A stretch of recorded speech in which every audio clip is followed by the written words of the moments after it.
Bonjour, l'équipe, j'espère que vous allez bien. Aujourd'hui, on se retrouve pour une nouvelle information sur le Real Madrid. Si vous êtes nouveau ici, n'oubliez pas de vous abonner et de like cette vidéo. Tchouaméni déclare forfait à son tour.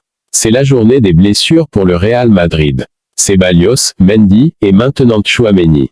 Une mauvaise nouvelle n'arrive jamais seule, dit le dicton. Quelques heures après l'annonce de la blessure de Ceballos, la fédération française a tiré la sonnette d'alarme avec un tweet informant que Ferland Mendy était remplacé par Lucas Digne dans le groupe de Deschamps en raison d'une blessure au tibia droit. Selon les premiers retours, Mendy souffre d'une surcharge musculaire au tibia, une affection chronique. Le joueur s'est rendu au camp d'entraînement des Bleus pour être examiné par les médecins, qui ont rapidement décidé qu'il devait rentrer à Madrid pour se soigner. Mais les problèmes touchant l'effectif merengue ne se sont pas arrêtés là ce lundi.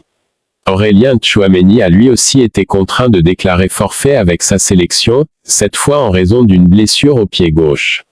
Le Real Madrid inquiet. En l'absence de précision, les alarmes sonnent de toutes parts dans les bureaux de Valdebebas, non seulement en raison du manque de joueurs au milieu de terrain, Camavinga est également blessé, mais aussi parce qu'il s'agit du même pied où Tchouaméni s'est blessé en fin de saison dernière, ce qui lui a même fait manquer la finale de la Ligue des Champions.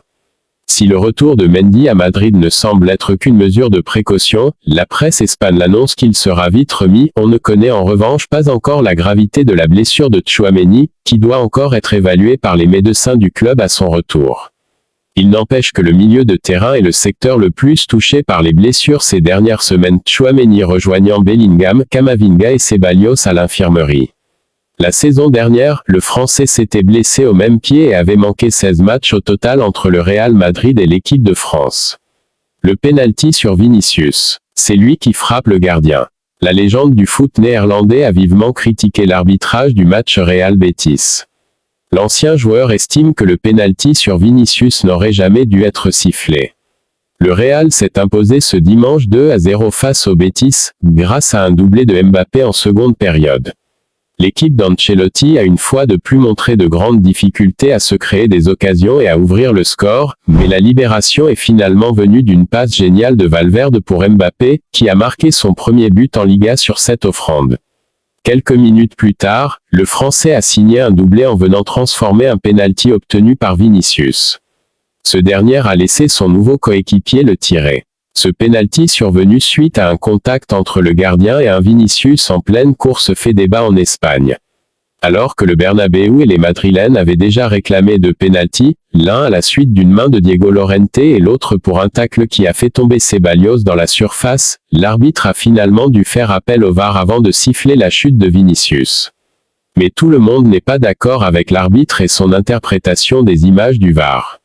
Marco van Basten, légende du football néerlandais, ne comprend pas comment ce penalty a pu être accordé. C'est Vinicius qui vient frapper le gardien du Betis dans les jambes. Comment l'arbitre et son assistant au VAR peuvent-ils être stupides à ce point pour siffler ça?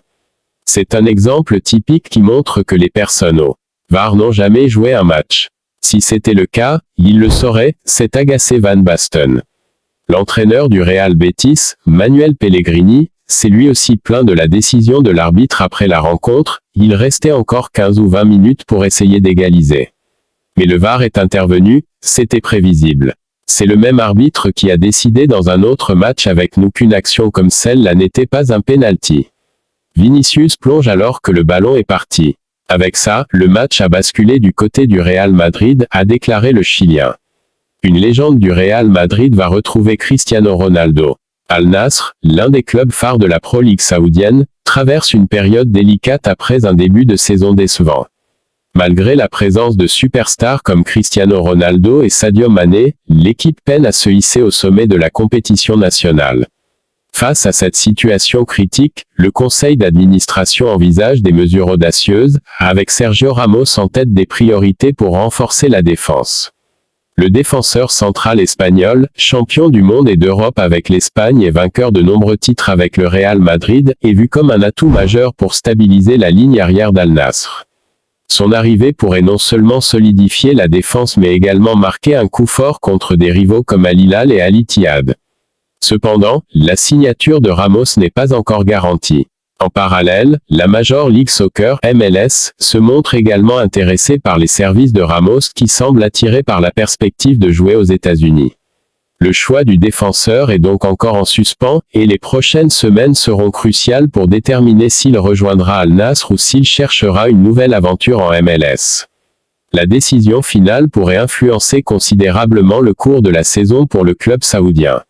Un blessé de plus au Real Madrid. Une note négative s'ajoute à ce début de saison du Real Madrid qui vient pourtant de l'emporter en montrant du léger mieux dans le jeu.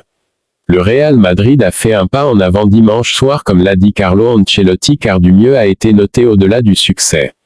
Kylian Mbappé a inscrit un doublé et l'engagement collectif a été meilleur bien qu'il reste encore beaucoup de travail avant d'atteindre le plein potentiel de l'équipe. Et là pour le coach madrilène, les blessures sont un frein en ce début de saison et un nouveau joueur va s'ajouter à la liste. Il s'agit de Dani Ceballos qui était, sa surprise hier au coup d'envoi. L'Espagnol a joué 65 minutes de jeu et avait du mal en seconde période malgré une première période très correcte.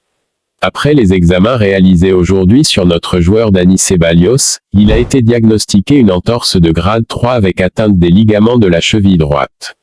En attente d'évolution, a communiqué le Real Madrid ce midi sur son site internet. Selon la presse espagnole, cette blessure va écarter le milieu madrilène pendant un moment puisqu'on parle de 6 à 8 semaines d'absence pour l'Andalou.